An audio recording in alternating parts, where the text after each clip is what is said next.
E aí, pessoal, sejam todos muito bem-vindos a mais um Knoxcast. Esse é o podcast do Instituto John Knox aqui no canal do Knox Kids no YouTube. Seja bem-vindo você, sua família. Peço que você, se ainda não é inscrito no nosso canal, possa se inscrever, curta, compartilhe esse conteúdo gratuito que o Knox Kids traz para você.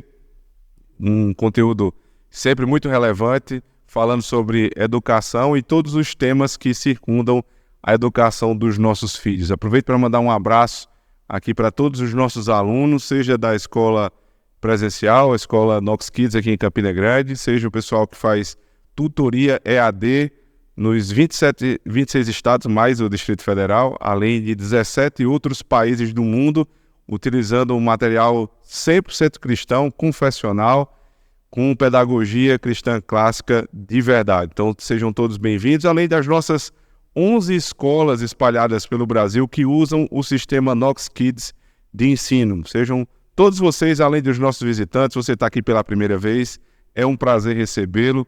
Sempre temos conteúdo de qualidade, como eu acabei de falar, gratuito no canal do Knox Kids. Hoje nós vamos falar sobre a influência do sono na educação e ninguém melhor para falar sobre isso comigo do que a doutora Maíne Carla, que é, além de ser profissional de educação do sono, também é mãe de um aluno especial aqui do Knox Kids, um dos nossos xodóis aqui da escola, é o soldadinho de chumbo aqui, Isaac. Um abraço para Isaac, um abraço para Euler, esposo de Maíne. E tem novidade essa semana, né, Maíne? Me conta aí, para começar já com notícia boa. Seja bem-vinda. É toda vez que a gente fala, a gente ainda faz, meu Deus, é verdade, a gente tá muito alegre. É cuidar das nossas estudos, que é tão grande assim. Só que você já tá com saudade. Eu já ia dizer assim, quando você já tá acostumado a dormir bem de novo, mas na sua casa não tem isso, né? Graças a Deus, a maçã de mato, eu não tá passando sono, não voltei. Mas eu estava com saudade. É muito bom. Deus sabe o que faz.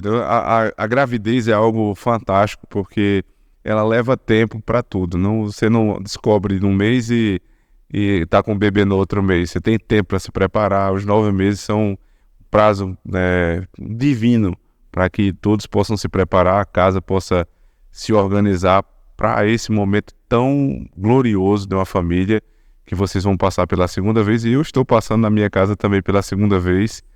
Quinta-feira que vem, dia 17 de outubro, se Deus quiser, Lia está chegando na minha casa. E eu queria começar, obviamente, pela minha casa, né? Queria que você falasse um pouquinho qual é a formação que uma educadora do sono tem. E daqui a pouco eu vou falar qual foi a minha primeira relação com o sono de criança, de bebezinho, trazendo o que nós passamos lá em casa. Doutora Dunia Baldissera, ela vai trilhar teu caminho. Você, com certeza, vai nos dar muito orgulho. As outras consultoras continuam lá no Instituto, e eu sou a única que trabalha fora do Instituto, que tem certificação para isso. E aí continuei me especializando. É uma área muito abrangente. A medicina do sono é parte da medicina. Mas de uns anos para cá, a área de sono foi crescendo e hoje é uma ciência dentro da medicina. Então, me especializei em medicina pelo Instituto Brasil e estou terminando também a pós-graduação em psicologia do sono pela Unileia. É uma jornada, porque, na verdade, a gente tem muita coisa sobre sono. Hoje a gente tem bastante. Mas ainda é uma ciência que precisa ser destrinchada ainda mais, porque sono, inclusive tem até um autor de um livro cristão, Monsenhor Landriot, ele fala que sono é um pedacinho do céu, porque você prova um pouco da eternidade. Você está adormecido, você está sonhando, você não está sentindo dor. Ele diz assim, que sono é a liberdade dos presos, a cura dos enfermos e a alegria dos que estão em tristeza. Então, a gente vai experimentar isso no céu. A gente vai experimentar não ter dor, né? Não ter choro, a gente vai experimentar no céu.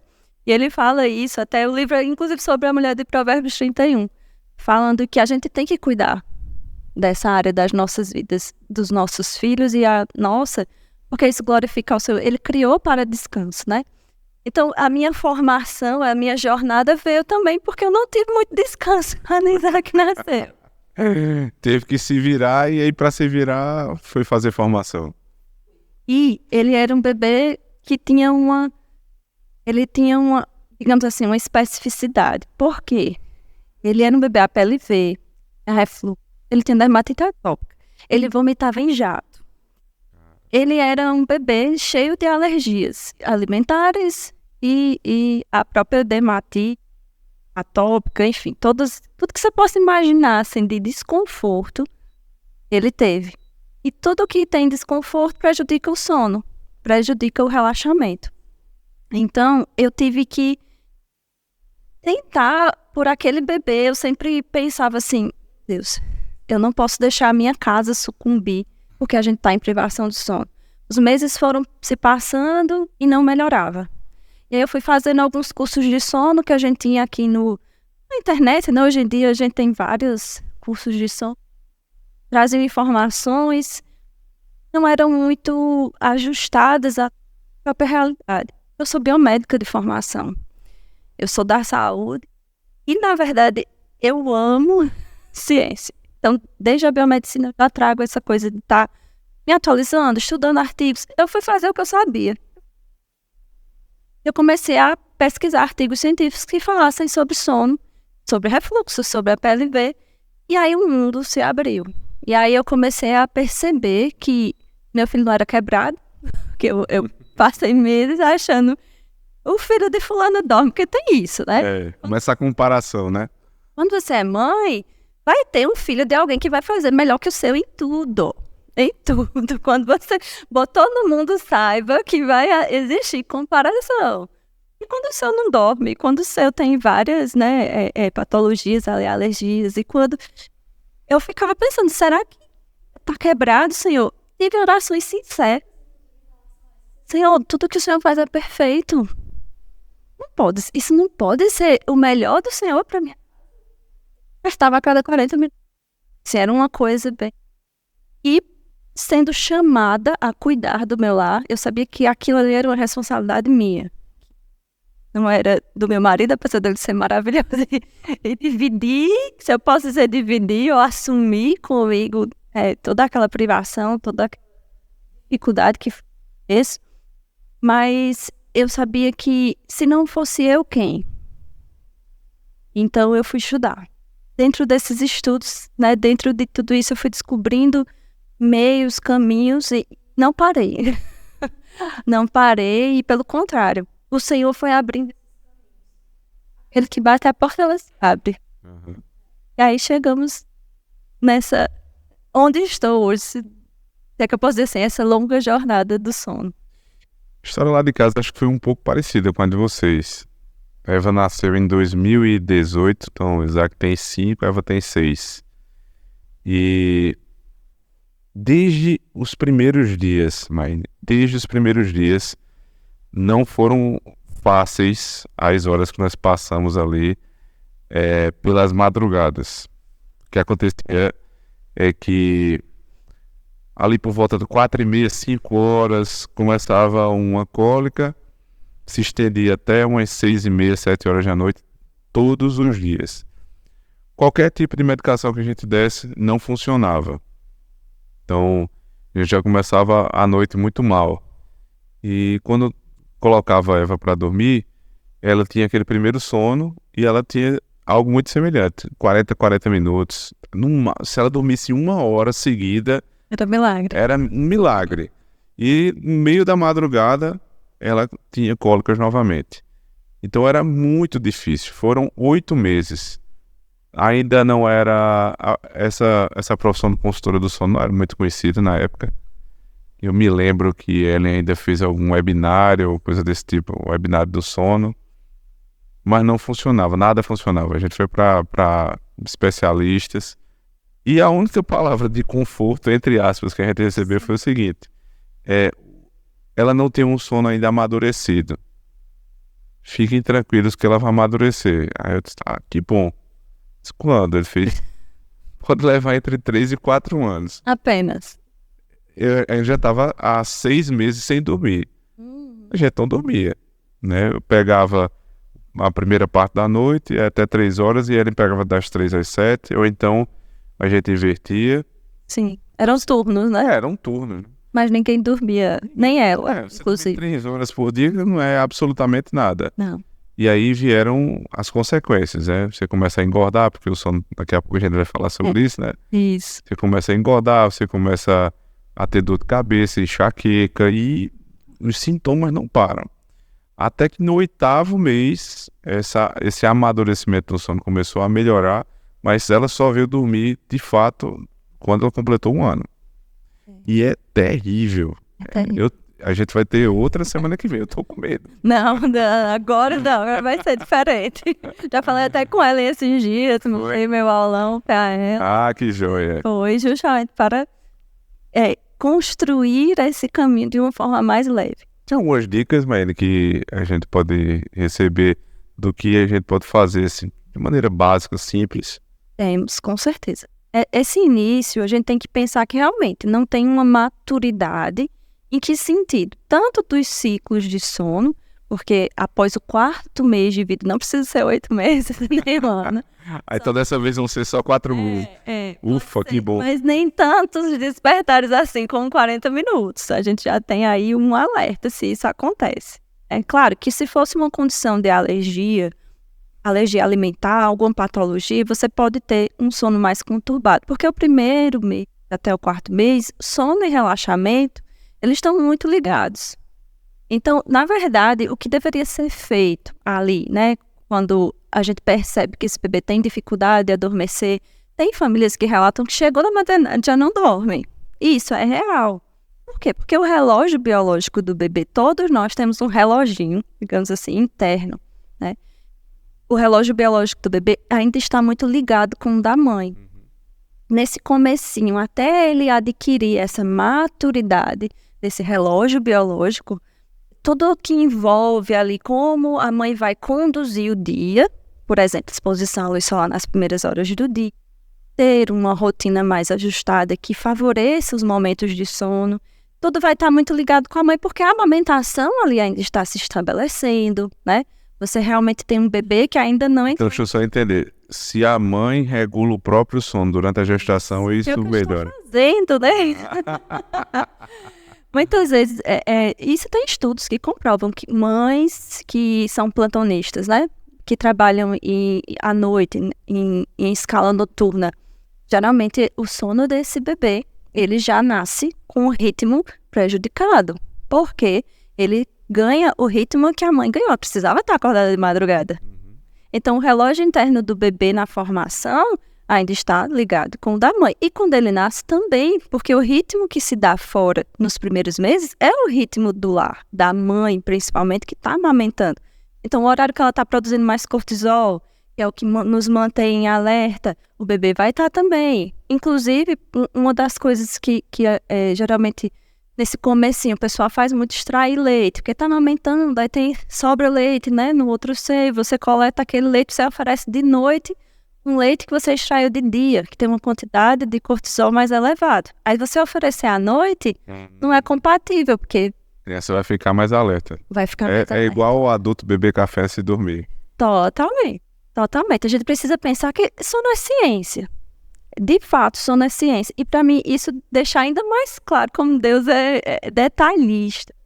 Como Deus é bom e nos dá caminhos para melhoria. Hoje, diferente de como foi com a Evinha, a gente tem muito mais ferramentas, sim. As próprias consultorias, você tem ali especializado. Você tem tal caso, você tem tal situação, e você vai ter uma pessoa lhe dando o caminho, resumindo esses 3 anos, por exemplo, de especialização para você. Mas tem coisas que são básicas.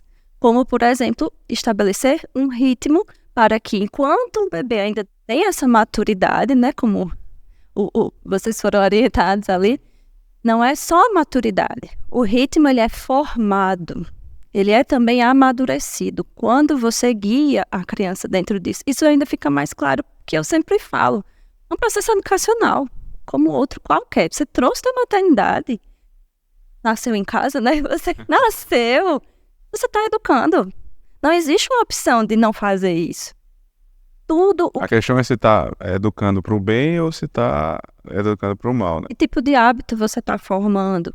O que é que você quer, né? Ainda tem isso assim, você tem clareza do caminho que você quer seguir? Então, eu quero seguir um caminho que eu vou educando esse sono para quando ele estiver totalmente maduro, esse sono melhorar porque está maduro e não piorar.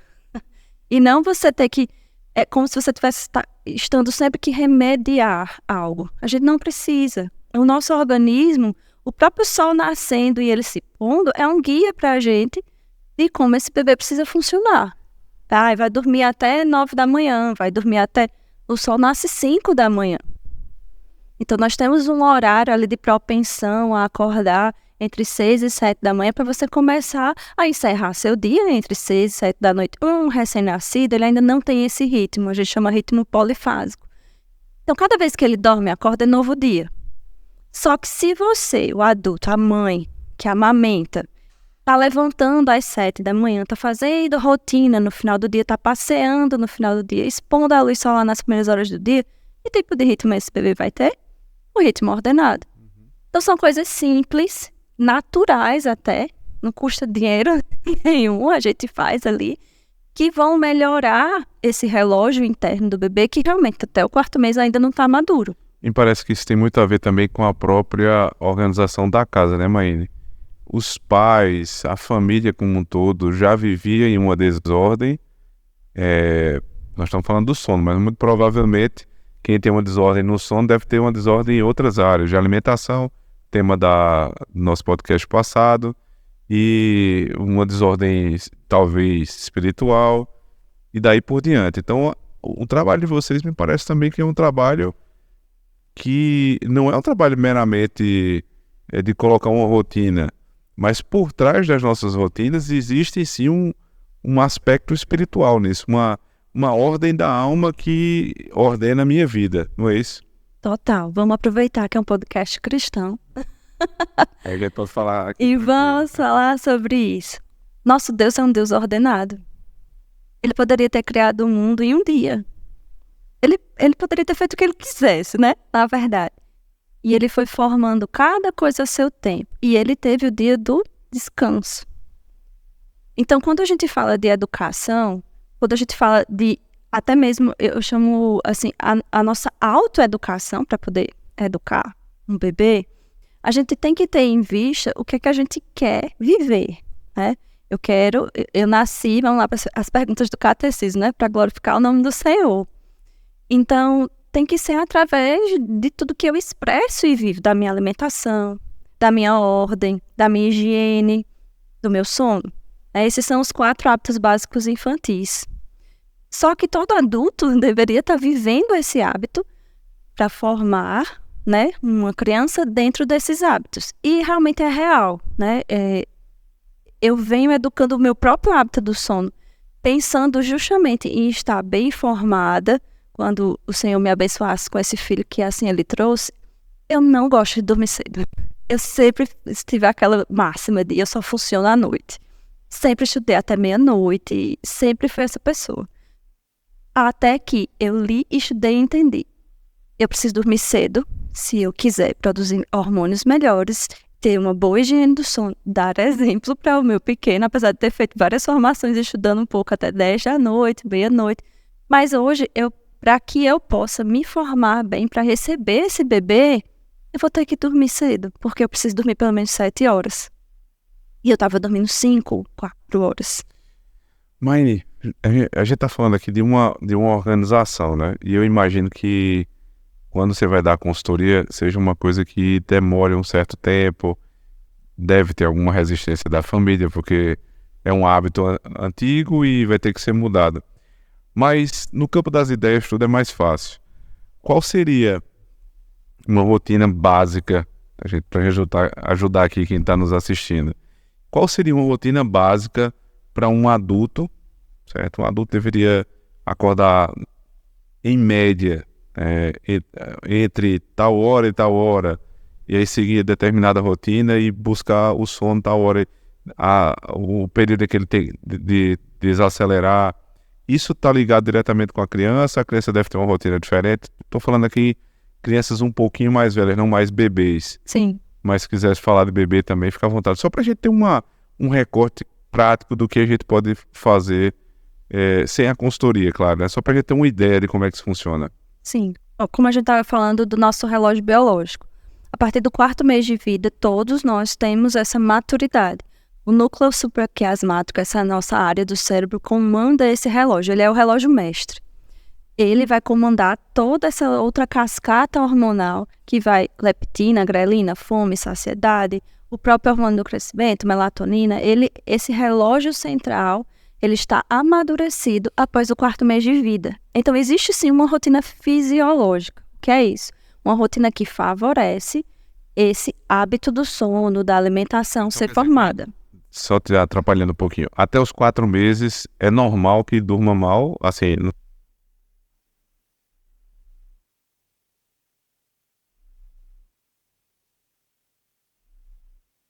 E a aptidão para dormir a noite toda, ela se forma entre o 3º e o 6º. Porque tem a maturidade do drive homeostático, é muito termo aqui, mas a gente vai explicando. Que é essa quantidade de horas totais. E realmente cada faixa etária tem a sua quantidade. Como até o 4º mês o seu ciclo circadiano ainda não está totalmente maduro, você pode ter despertares ali só para você, não é nem fome. Ela acorda.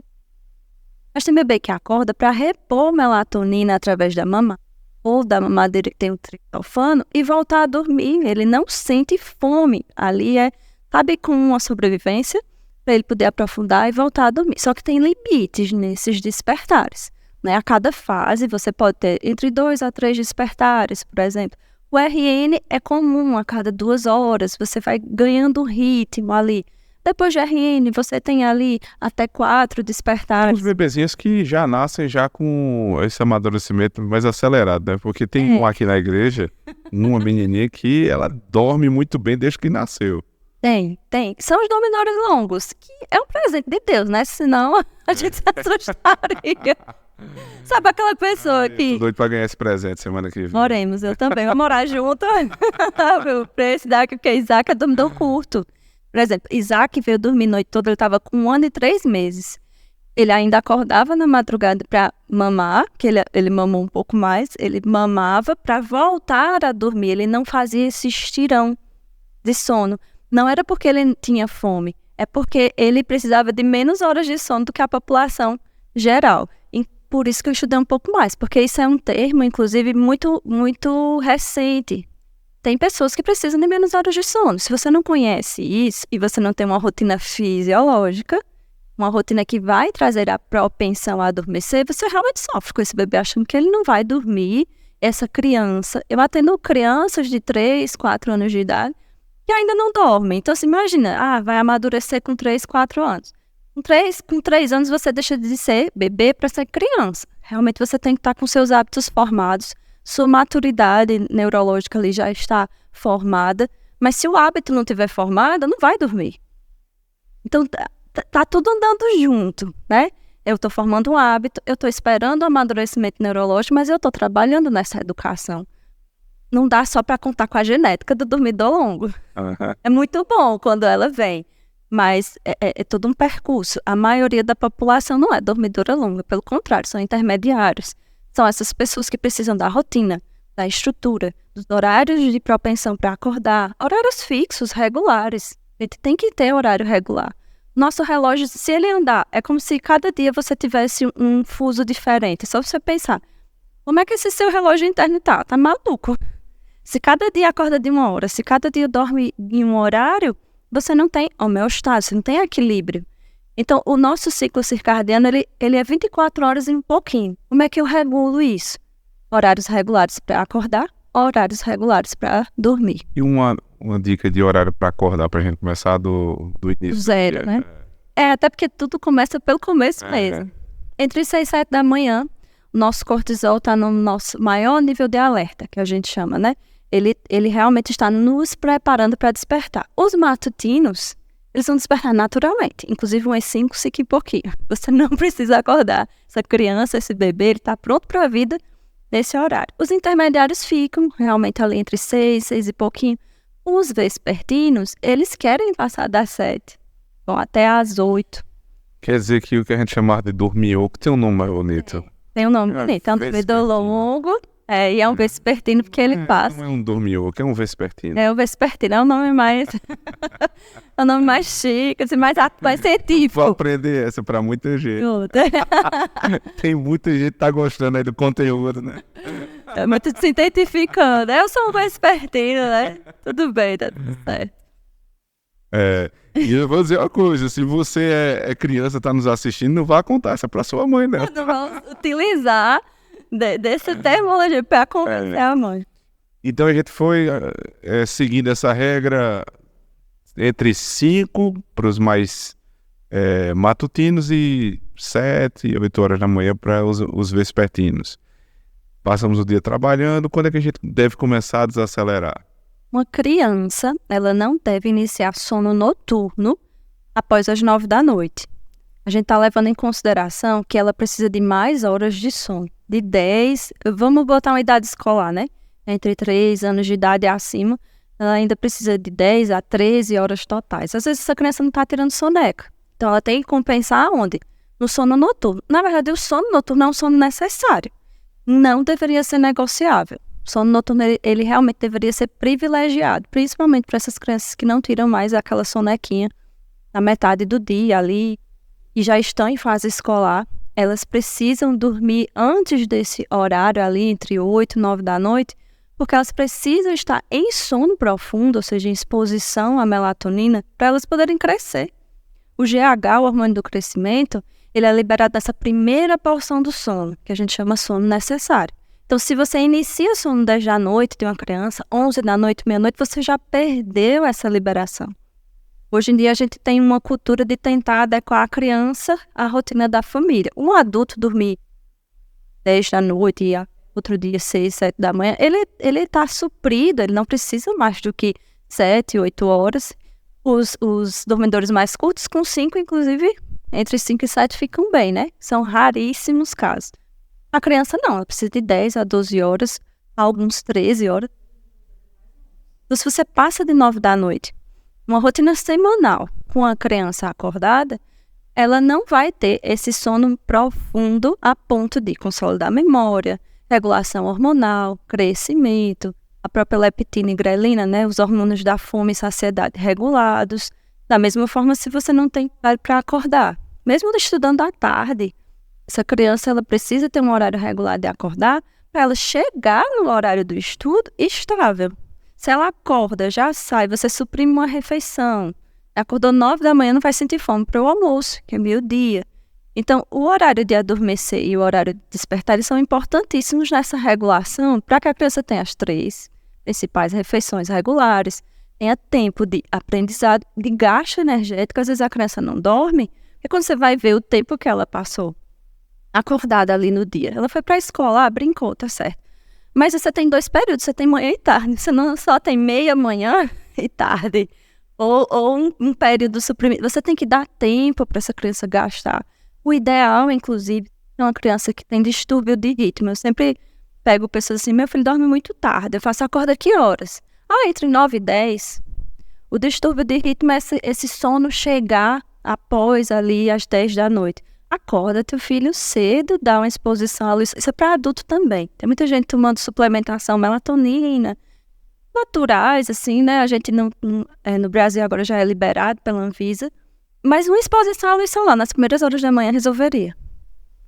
Às vezes você está apenas com a higiene do sono comprometida. E a criança também. A criança ela não tem boleto. Ela não tem preocupação. Ela é propensa ao natural. O problema é que a gente... criança, né? Não ter boleto. Nessa parte. Nas outras eu não gosto muito, não. Fico pensando, meu Deus, eu digo pra Isaac fazer alguma coisa, eu não quero. Eu digo, ainda bem que a mãe sou eu. Eu não sou a criança. Nessas horas a gente se consola, né? Mas quando a gente pensa que, digamos assim, o emocional, as preocupações, é aquilo que pode afetar o nosso sono. A criança não tem ou não deveria ter, então eu tenho que expor ela ao que é natural, ao ar livre, contação de história, uma rotina ajustada que ajude ela a aprender mais. A vida comum do lar, não precisa de muita coisa, não. É simples, né? Muito simples. Você falou de contação de histórias. Uma das coisas que eu fiz por muito tempo e depois eu tentei tirar para outro horário, não fiz mais na hora do sono, era contar a história para a Evinha antes de dormir. Então, assim, a Evinha sabe praticamente todos os personagens bíblicos do Antigo e do Novo Testamento, porque foram muitas noites contando para ela. Mas aí o que é que acontecia? Às vezes deixava a mente dela mais agitada ainda para dormir, né? Ela ficava, outra papai, conta outra. E ela gostava muito disso aí. A gente tem outros horários em que ela tem contato com narrativa bíblica, mas não necessariamente na hora do sono. Sim. Naquela hora de dormir com a criança, de colocar a criança para dormir, quais seriam as etapas que nós deveríamos cumprir? Eu estou falando aqui como cristão, né? A gente sempre vai aproveitar aquele momento para fazer oração, recitação de versículo, né? É um momento da família. Mas como esse momento espiritual, e por ser espiritual deveria me ajudar também a dormir melhor, como é que isso pode ser organizado? O ritual do sono, tem até um autor americano, Dr. Richard Ferber, ele é uma sumidade, na verdade, em sono. E ele tem um termo que ele diz assim, é a melhor hora do dia. Por quê? É a hora de desacelerar. E a gente sabe hoje em dia, assim, às vezes a família não tem condição de a mãe e o pai estarem em casa o dia todo, né? E pode ser que passe um período ou até mais, os 2 períodos sem ver. Então, o final do dia, ele já começa desde a hora do jantar.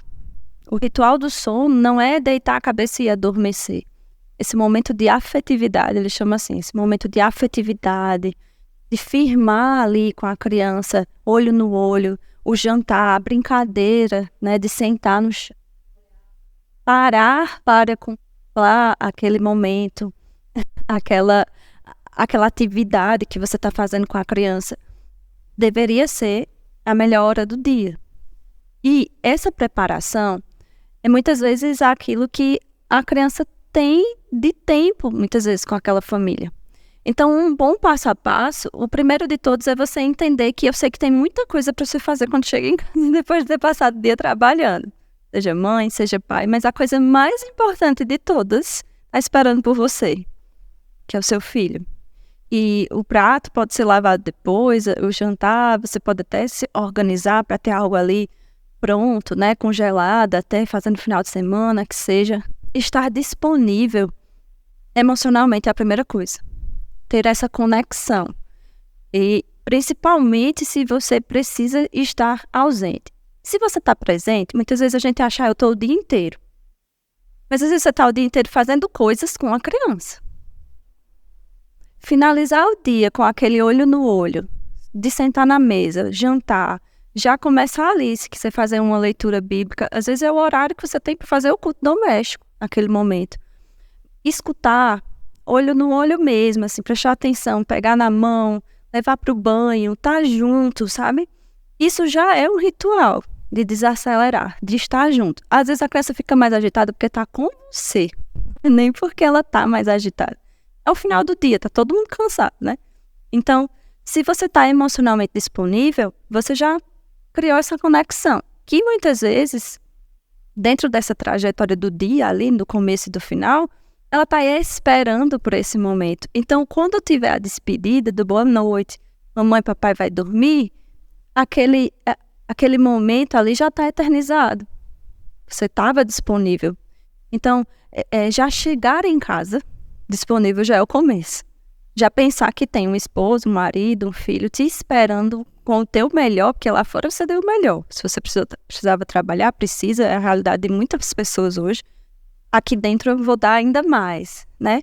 E aí... O pessoal diz assim que faz tudo pelos filhos, que trabalha, se mata pela família, e isso é tudo fora de casa. Quando chega em casa, que é para dar realmente tudo para a família, não tem um minuto sequer para brincar com a criança, para conversar com a esposa, e fica uma coisa contraditória, né? E a falta de conexão nesse momento, a falta de afetividade, interfere sim na relação da criança com o sono, porque é uma despedida. Como é que você vai se despedir de alguém que você mal viu, que não te escutou, que não gastou tempo com você? Vai ser uma despedida mais dolorosa, não vai? Então, a gente precisa pensar que o momento merece a sua devida atenção. E sim, estamos cansadas. Ninguém é perfeito. Eu não estou falando aqui de um momento perfeito, lindo, maravilhoso. A vida é real. Só que se não tiver intencionalidade, vai passar batido. Porque no final do dia tá todo mundo cansado. Todo mundo. A criança também, porque ela é criança. Mas tá todo mundo cansado.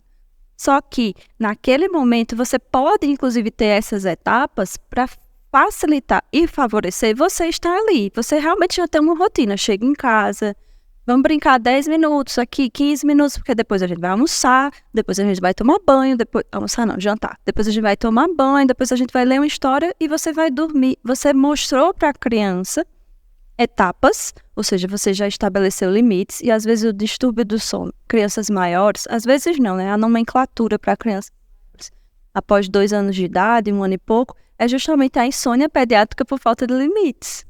Às vezes a falta desse ritual pré-sono bem estabelecido gera a insônia, a dificuldade de adormecer, os despertares. Então você já tem que ter essa rotina muito clara na sua cabeça e muito clara para a criança, do passo a passo que você vai fazer com ela até ela adormecer. E estar disponível nesse passo a passo, né? Estar disponível nesse ritual. Tem criança que vai funcionar melhor, comer melhor se tomar banho. Tem outras crianças que precisam, na verdade, entender que o banho é o final, para depois só ler a história, adormecer. Eu gosto que o banho seja meio que Isaac até fala assim, eu vou jantar, tomar banho e dormir. Ele sabe que o banho é o limite antes do sono. Desde que ele aprendeu a falar, ele fala essa frase, eu vou jantar, tomar banho e dormir. Então, a hora da história já é a hora que você vai... E ver que ele compila numa coisa só, né? É como se isso fosse uma parte da vida dele. Jantar, tomar banho, dormir é uma sequência de um agrupamento final do dia dele. E traz segurança e obediência. Ele sabe o que tem que fazer, né? Ele tá resistindo quando ele tá me dizendo, poxa, eu vou jantar. É. Ele já tá resistindo ali de cara. Mas ele sabe que existe um limite. E isso leva ele a participar, obedecer. Porque eu não espero da criança, eu sei que muita gente espera que a criança não relute, que a criança... A própria obediência também é formada. Você forma a obediência também. Então, estabelecer esse momento, a melhor hora do dia para vocês, é justamente estabelecer um momento de conexão, de amor, de respeito, de responsabilidade com aquele ensino, com aquela criança que está esperando ser guiada. Ela não sabe só, muitas vezes, que é só deitar e dormir. Você está ali, né, educando aquele sono, formando aquele hábito. E quanto mais maduro esse hábito for, melhor a criança vai dormir. E você também. Entendi. Eu estava ouvindo você falar, Maine, e pensando aqui, né, que todo esse cuidado que a gente tem com o sono, ele ganhou um inimigo, uma espécie de vilão a mais nos últimos, vamos dizer, na última década especialmente, ou nas últimas 2 décadas. O celular, apesar de ser um grande aliado durante o dia, ele nos ajuda a enviar mensagens, a resolver um monte de coisas, né? Transferir arquivos importantíssimos em pouco tempo, né? Imediatamente e sem custo. Tem tanta coisa boa na internet para a gente não ser injusto ou até mesmo duro demais com uma coisa que na verdade é um benefício da providência de Deus. Mas esse aparelhinho aqui, ele me parece que ele tem sido realmente um fator a mais que atrapalha o nosso sono. Eu penso, por exemplo, naquela cena do casal deitado e ali se preparando para dormir, e na cultura americana isso é muito comum de se ter a conversa de travesseiro. Eles têm essa expressão. Aqui no Brasil, obviamente, não tem a expressão, mas existe o fato. Essa cultura parece que tem se acabado, porque quando a gente deita para dormir, ao invés de estar com a pessoa que nós mais temos intimidade, conversando, ali se preparando para dormir, a gente está vendo o vídeo e morrendo de rir ou se entretendo com outras coisas. E essa impressão tem chegado ao teu consultório, às tuas consultas? Como é que você vê isso, Maine? Exatamente dessa mesma forma, né? Assim, a gente tem que pensar que ele deve ser uma ferramenta, inclusive de trabalho, educacional, é bom ter, mas a questão de você levar o celular até a hora do adormecimento, provocando, inclusive, essa falta de, mais uma vez, conexão, de olho no olho, de conversa de final de dia, né? A higiene do sono, ela compromete diretamente a nossa qualidade de sono. Então, você dormir, essa despedida, esse descansar, tudo que você faz pré-sono, vai influenciar diretamente na sua qualidade. Então, inclusive, né, aquela história de, mais uma vez, de estar disposto, intencional a estar casado, você, com o celular na mão, você não está disponível. Cada um com o seu celular ali, a gente está assistindo um vídeo engraçado junto, tá relaxando. Ele pode abrir, talvez, até, né, digamos assim, um momento relaxante. Mas o momento final, a oração antes de dormir, tudo isso precisa ser preservado e ajuda. Então, seja adulto, seja criança, você não utilizar as telas de uma forma que realmente tenha o seu devido lugar, vai afetar. E se o sono envolve relaxamento, eu sempre falo assim para as famílias, né? A família faz assim para mim, eu deixo assistir um pouquinho só depois que vai dormir. O momento do sono não é só deitei e apaguei. Tem pessoas que deitam e apagam. Mais uma vez, isso é um fator genético. Tem outras que não. E criança, ela precisa digerir tudo o que ela viu nas últimas horas que ela passou acordada. E a maioria das crianças, inclusive a própria Sociedade Brasileira de Pediatria, não recomenda telas até 2 anos de idade. Ela não tem capacidade de digerir, ponto final. Depois de 2 anos, 30 minutos. Entre 2 e até 5 anos, no máximo, ali 1 hora, e pelo menos 5 horas antes do horário de adormecer. Ou seja, você tem que estar dando tela. Para a gente, para o adulto também, a gente precisa ter um relaxamento, respirar para aprofundar e adormecer. Dormir por exaustão prejudica a qualidade do sono, seja criança. Então, muitas vezes a gente está utilizando a ferramenta, teoricamente, para relaxar, teoricamente, mas a gente está utilizando da forma errada, né? O celular ali, se manter conectado, inclusive está até falando com outras pessoas, ao invés de estar falando com seu esposo, com seu filho ali naquele momento. Esse relaxamento, esse momento pré-sono, ele precisa ser feito sem estímulos. O brilho da tela afeta. Na verdade, tudo que você faz que tem estímulos de luz, a gente está, por exemplo, estamos conversando à noite, passamos das 9 da noite. Para um adulto normal, assim, a gente ter uma quantidade de horas de sono necessárias de acordar no outro dia, 6, 7 da manhã, 10 da noite para a gente estar dormindo. Então, o estímulo luminoso, ele vai interferir nessa minha qualidade, principalmente nas primeiras horas de adormecimento. Eu deveria estar desde o pôr do sol, o sol, a lua, todos os faróis, né, Deus criou para nos mostrar e marcar tempo. Então, eu já não deveria estar com uma luz tão forte. É uma preparação. Todo esse momento que antecede o sono, ele precisa ser relaxante, gratificante, e lembrar. Inclusive, eu estava conversando até com meu esposo esses dias, né? A gente conversando sobre confissão.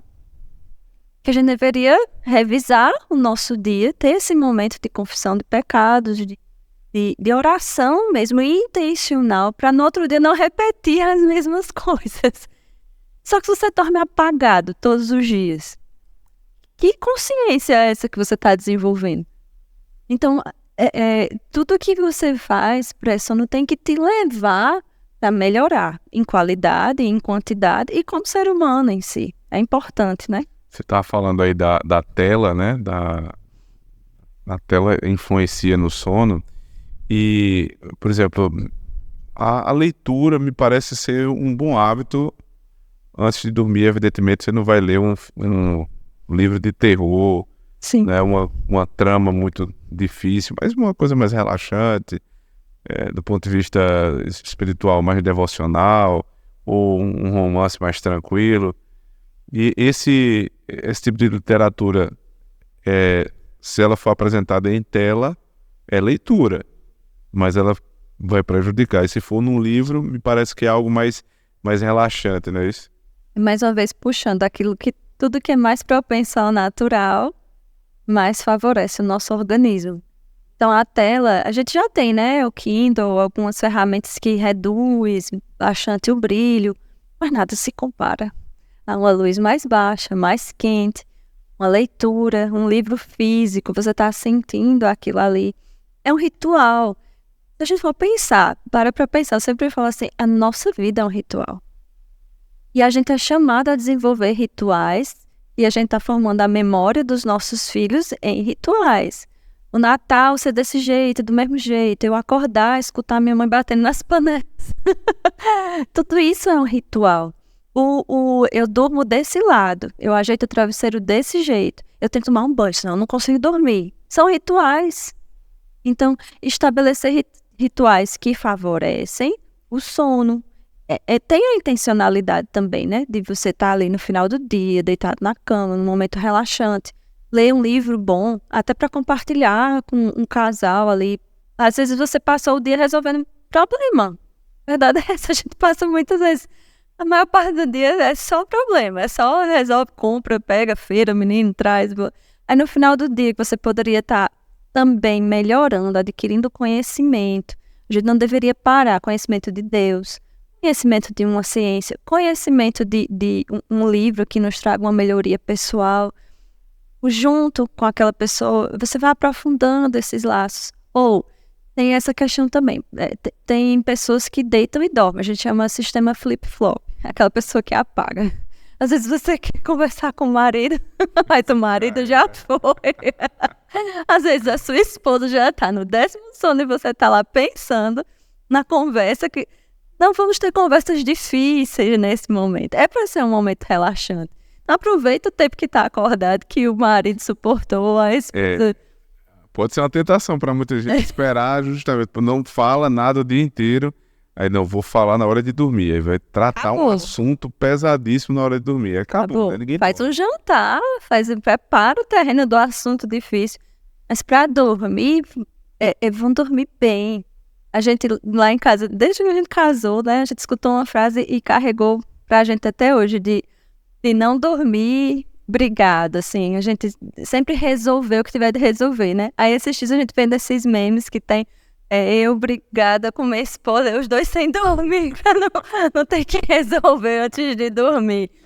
Mas não precisa ser aquele problemão, aquela coisa ali. Pelo contrário, se você vai todos os dias tendo essa afetividade, você nem vai ter grandes problemas assim.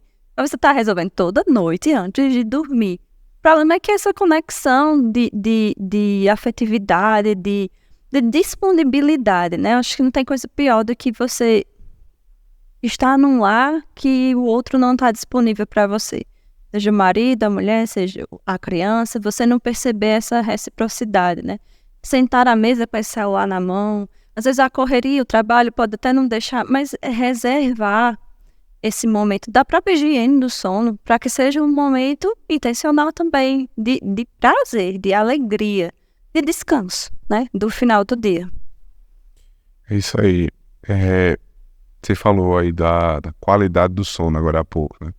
E eu fiquei pensando aqui, como é que a gente mede essa qualidade? O que é dormir muito? É dormir profundamente? Como é que é medida a qualidade do sono? A qualidade do sono tem alguns fatores que a gente pode analisar de cara, por exemplo, fragmentação. A insônia, ela tem diversos tipos. Você deve ficar dormindo e acordando. Isso, várias vezes. Para ir no banheiro, para ir comer. Isso, justamente. Um adulto, na verdade, uma criança, após ali o seu primeiro ano de vida, se não tiver nenhuma condição patológica, já deveria estar formada totalmente nesse hábito e não fragmentar sono, né? E a partir do 4º mês, na verdade, entre o 3º e o 6º, essa criança já tem aptidão para dormir a noite toda. O hábito e a educação do sono vão interferir diretamente nisso. O adulto, ele precisa ter um sono em que você não durma por exaustão. Claro, a gente está muito cansado, às vezes isso acontece. Mas se você tem essa higiene anterior, você vai deitar, respirar, fazer a tua oração, enfim, e adormecer, né? Esse desligar se não for uma propensão genética, também é ruim, porque sono exausto não aprofunda, não passa por todos os ciclos. Não é só dormir, eu sempre falo na consultoria, mas dorme de meia-noite a meio-dia. Não, gente, não é só dormir, é que horas eu durmo, como eu durmo, se eu acordo, se eu demoro a adormecer. Uma das doenças modernas da insônia inicial é você deitar e não conseguir adormecer. Diversos fatores, diversas patologias, inclusive na psiquiatria, né, a gente estuda muito a respeito desses distúrbios do sono. Também a medicina do sono estuda tudo isso. Pode ser problemas, mas podem ser patologias mesmo, né, algumas doenças que são geradas aí por outros distúrbios. A gente ter esse cuidado com a qualidade, se eu percebo fragmentação, se eu percebo que eu demoro a dormir e eu acordo muito cansado, tem que pesquisar. O sono, ele é para ser reparador. O sono, ele tem essa função, né? Uma das principais. Você acorda no outro dia cansado, dor de cabeça é um sintoma que a pessoa não... Um dos sintomas, claro, Sim. Que não dormiu bem. Sim, ter dores de cabeça constantes, né? Essa questão do humor alterado. O sono regula tudo. O sono, ele regula tudo que vem dessa carga hormonal, ele vai regular. Se você não está dormindo profundamente, não está fazendo todo o aprofundamento, todos os ciclos de sono da forma correta, você vai ter, sim, distúrbios que vão se formar a partir disso. Porque se não está funcionando em equilíbrio, em homeostase, vai gerar um desequilíbrio em algum momento. Consequências, Maíne, desse sono ruim, de má qualidade, quais seriam as consequências assim, a longo prazo? O cara diz assim, não, eu tô numa correria aqui, um período da vida, existem alguns períodos que você precisa dar tudo de si, né? Essa ideia de ter equilíbrio é muito bonito, né? Nós defendemos, mas é evidentemente que em alguns momentos da vida você precisa dar tudo de si. Por exemplo, uma mãe que acabou de ter um bebê, ela não tem esse equilíbrio, eu vou dormir 6 horas da noite até 6 da manhã, porque do pôr do sol ao pôr do sol falta conversar com a criança, né? Sim, Crianças não, o RN, como você falou, não tem ainda essa maturidade. E alguém que está ali no desenvolvimento profissional, ele precisa, vou separar 3 meses da minha vida para dar tudo de mim aqui, e talvez até 6 meses, e depois eu volto. Mas vamos excluir esses casos que são casos extraordinários. Pessoas que ao longo de muito tempo estão dormindo mal. O que é que essas pessoas devem se preocupar? Porque a longo prazo isso pode trazer tais e tais consequências. A maioria dos distúrbios do sono, eles têm um desembocar nas doenças que a gente vê mais graves, doenças mentais, próprio Alzheimer, doenças cardiovasculares, doenças que vão gerar comprometimentos maiores, a própria diabetes, várias doenças que a gente tem da própria modernidade, digamos assim. A privação de sono pode desencadear, justamente por você não ter esse processo de renovação celular, você não tem esse processo de aprofundamento, você não tem a liberação correta dos hormônios, então todo o nosso sistema ele precisa dessa irrigação, né? Esse relógio interno que a gente falou no começo, ele precisa estar funcionando em equilíbrio. Uma coisa é você passar uma fase da sua vida, inclusive tem vários estudos que falam sobre isso, que a mãe, ela aguenta até a fase que o bebê deveria estar dormindo a noite toda, ali por volta de 1 a 2 despertares no máximo. Depois disso já vira privação de sono, porque tem períodos das nossas vidas que a gente vai precisar realmente. Mas fora isso, você está desencadeando distúrbios e esses distúrbios vão gerar doenças. A maioria delas são mentais, depressão, ansiedade, entre outras, né, como o próprio Alzheimer, doenças mais sérias, até mesmo doenças que possam prejudicar o seu funcionamento diário mesmo, assim, e você dormir em pé nos lugares, causar risco. Muito isso, né? O pessoal dorme mal à noite e isso. Diz assim, eu durmo em qualquer lugar, eu encosto num lugar e eu durmo. Muito provavelmente isso é um problema do sono da noite, né? Justamente. A narcolepsia é uma doença, né, um distúrbio do sono, no caso, e ele precisa ser pesquisado. A gente realmente tem pessoas que têm esse distúrbio, instaurado ali precisa de tratamento.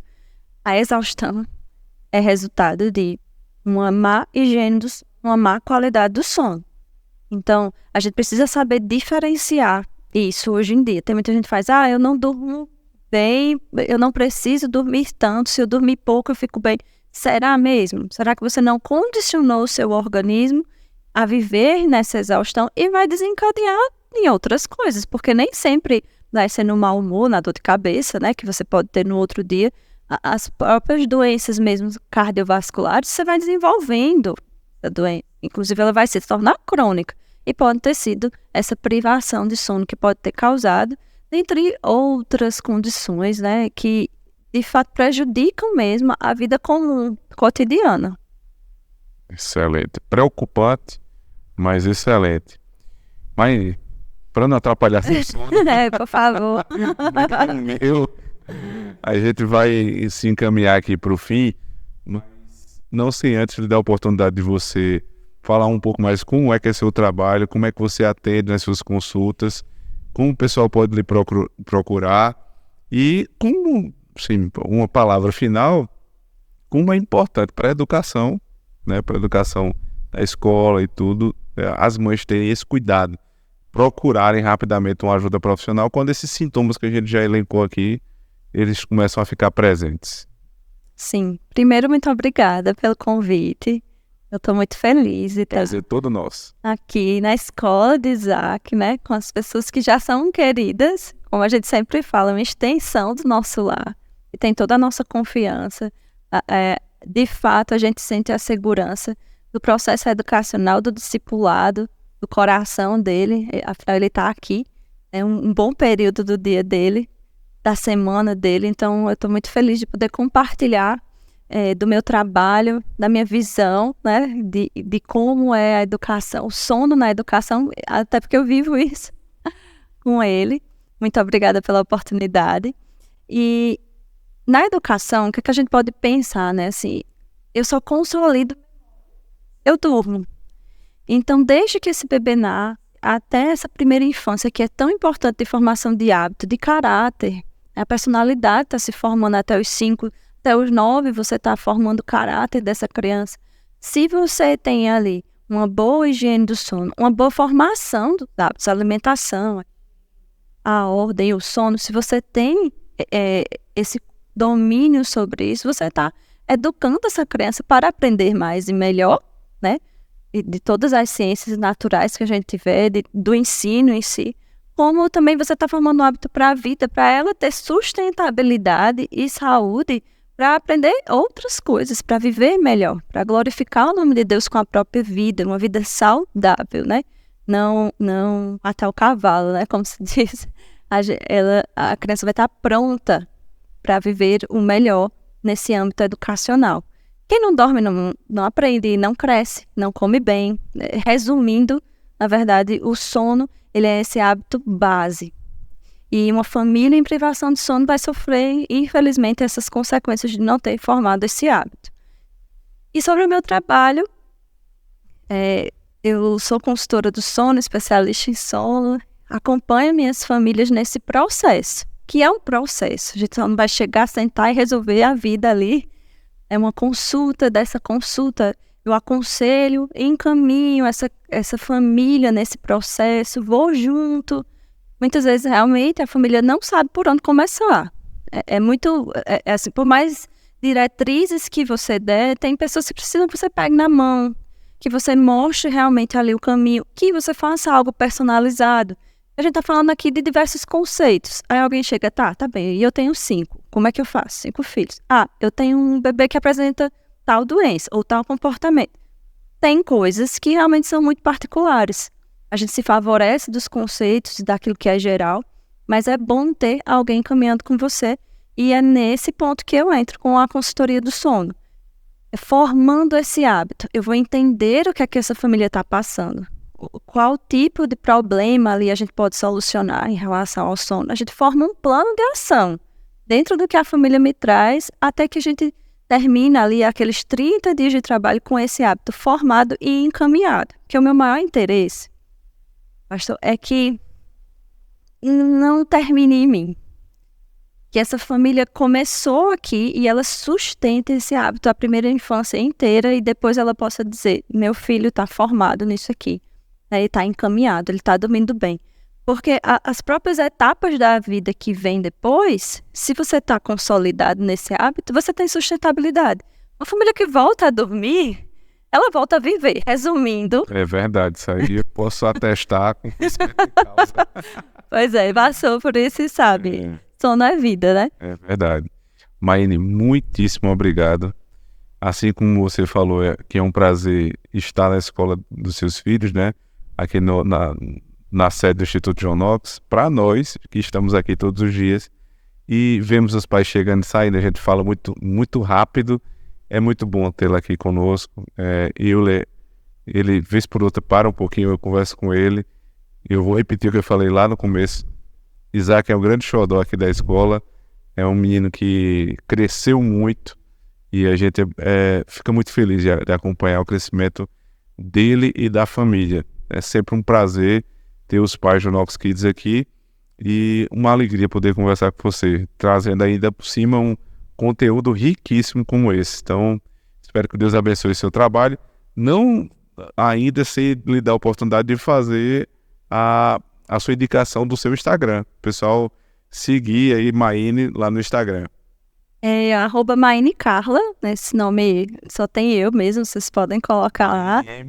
MAHYNE, Carla com K, porque assim, a gente tem que fechar a coisa bem. Tem que chegar chegando. Isso, tem que a base é forte, como diz meu marido. Eu vou pedir ao pessoal da técnica que coloque aqui na descrição do vídeo o Instagram de Maíne. Sejam mais uma vez bem-vindos ao nosso canal. Para quem chegou depois, nós estamos finalizando mais um Knoxcast e você não durma no ponto. Não durma no ponto. Se ainda não é inscrito aqui no canal, se inscreve agora mesmo, curta esse vídeo, nos ajuda aí a divulgar esse conteúdo que é gratuito, que é relevante, que ajuda na educação dos seus filhos. Compartilha aí com teus amigos, com o pessoal da igreja, o pessoal da turma de homeschool. E no próximo mês, se Deus quiser, nós vamos ter mais conteúdo gratuito, relevante para a educação dos nossos filhos, não mais com Maíne, mas com o nosso próximo convidado. Maíne, Deus abençoe sua vida e até a próxima, no caso, até amanhã. Até amanhã.